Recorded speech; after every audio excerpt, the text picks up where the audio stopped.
A lot of officials consider the arrival of the vaccine the beginning of the end of this war against the pandemic. But even as Governor Cuomo today expanded the list of those who are eligible, it was clear the city is dealing with two problems: a shortage in supply and also a supply chain that fluctuates greatly from week to week. New Yorkers over the age of 60 are now eligible for vaccinations protecting them from COVID-19. For weeks, the threshold had been at 65 and over, with many anxious to get their turn for a shot in the arm. They can start making appointments tomorrow. They can make them at the mass vaccination sites. They can make them at pharmacies.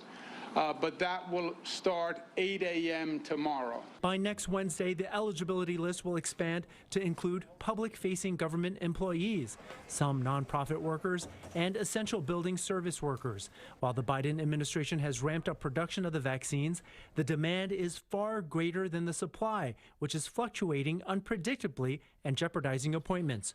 One site on Staten Island turned people away, even though they all had appointments. I profoundly apologize to anybody who went to that site and did not get a call ahead of time canceling it. Every week we get an unknown number of vaccines to each site on a particular day from the state distribution. Until that day, we don't know how many vaccines we're getting or to which site.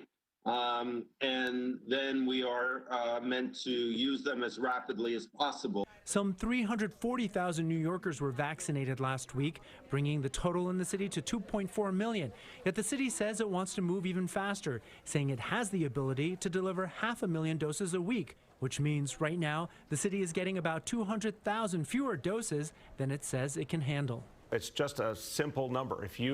If between the federal government, state government, manufacturers, today they gave us 200,000 additional doses for this week, we would use them all up. That's the scale, that's the gap.